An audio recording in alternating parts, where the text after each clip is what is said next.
score well over there, studying the dangers of a single story and desperate to acquire an even better understanding of how to get 12 out of 12 on question 4. Edexcel IGCSE English Language, stay tuned. Watch Schofield on Shakespeare.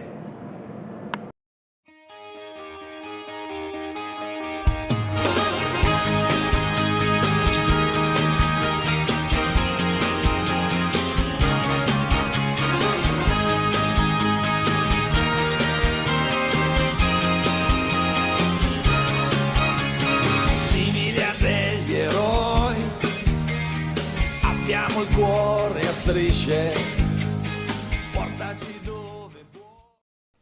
So this question is out of 12. You need to show a perceptive understanding of the effects of language and structure and be reasonably technical in your analysis. Try to use some subject terminology for every quotation that you explore. There are 12 marks for this question, so try to analyse 12 quotations split into 4 different paragraphs. However, make sure that you're sharply focused on the question and don't just regurgitate generic analysis from your own annotations. Subject terminology is very important with this exam board. Make sure that your analysis is as technical as possible. This video is going to explore this question. How does the writer use language and structure to convey her thoughts and opinions?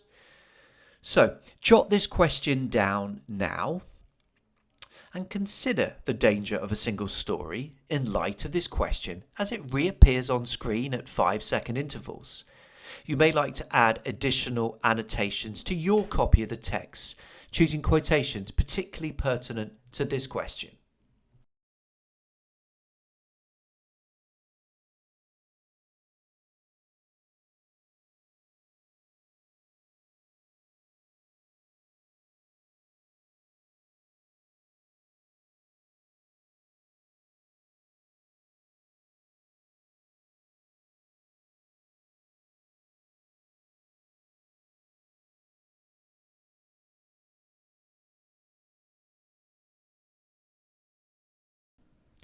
Here are my annotations from the first section.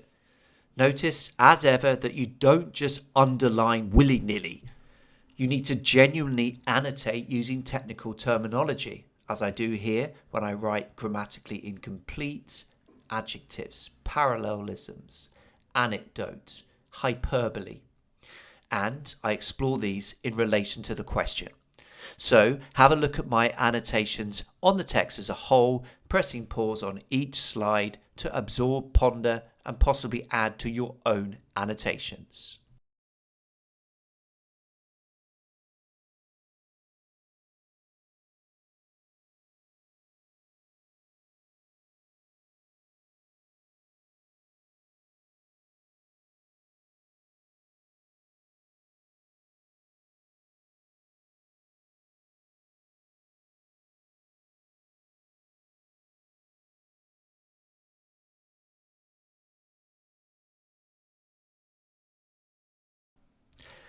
Time to write your own essay, guys, which you'll be able to compare with mine. How does the writer use language and structure to convey her thoughts and opinions? Remember, 4 chunky paragraphs, each exploring 3 quotations. No need for intro or conclusion. Get cracking and press pause now.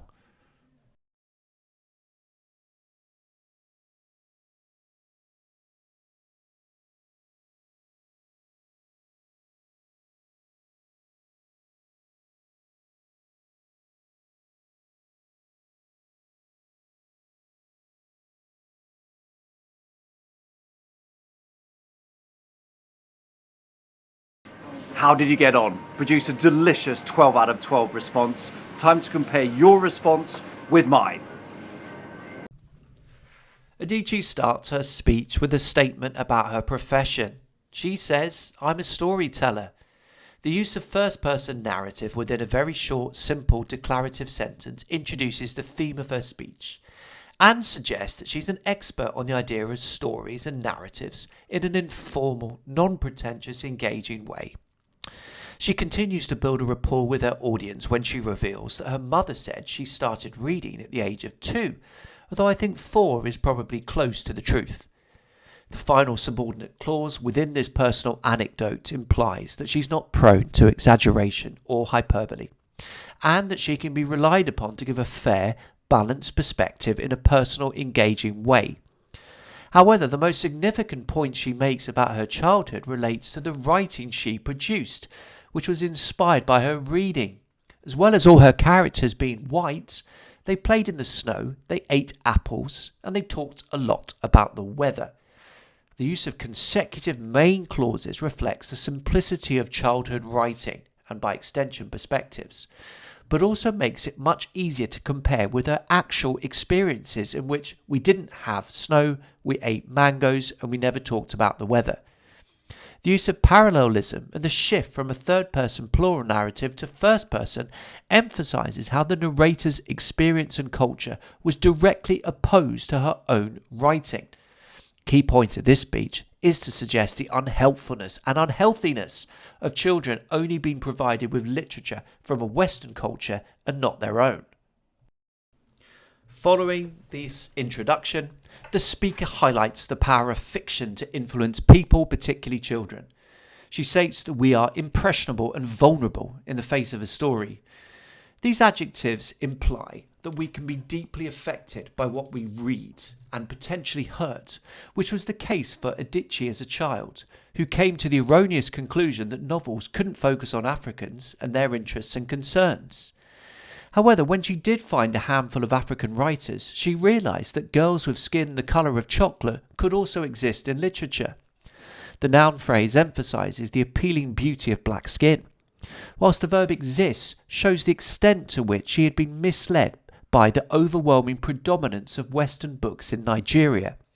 She felt that her own background and colour was not considered worthwhile topics for writing, which by extension is likely to have led to feelings of inferiority and insecurity.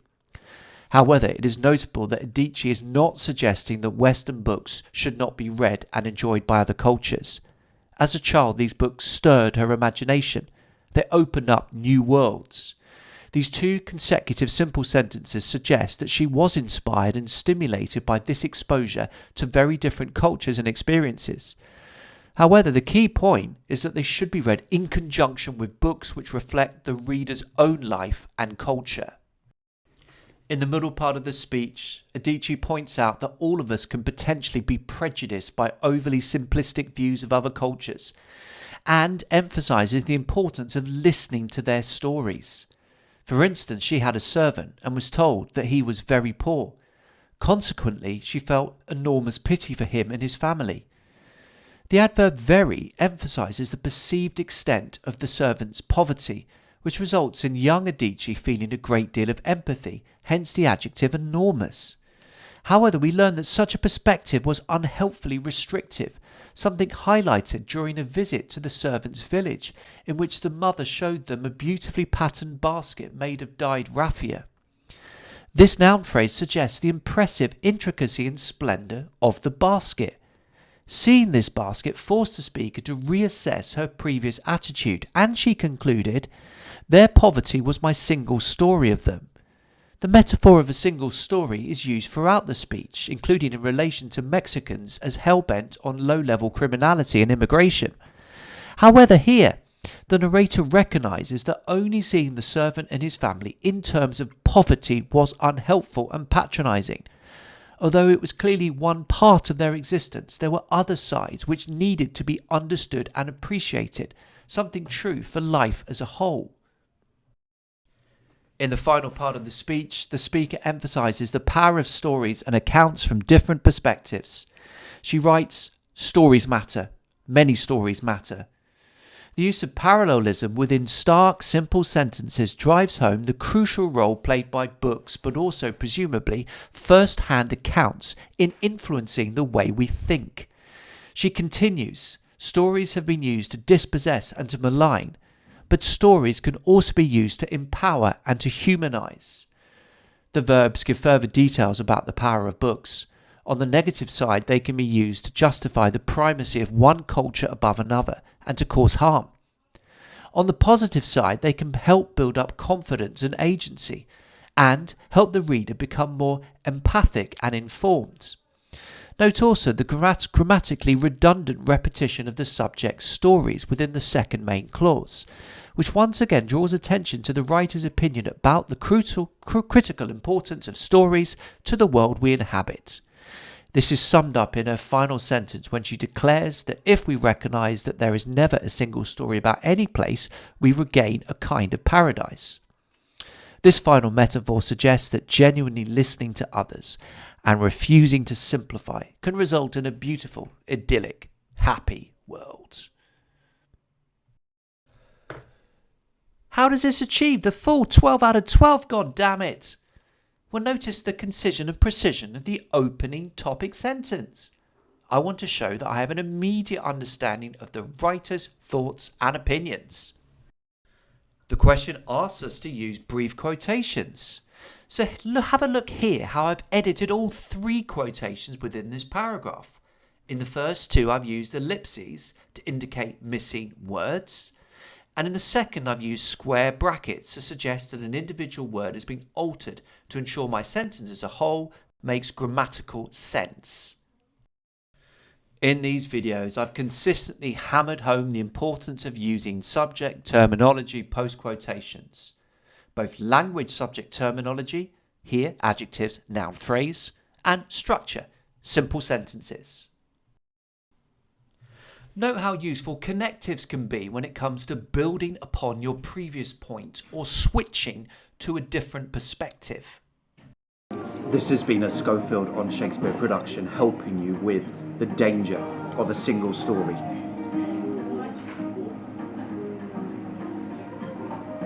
Many thanks for watching.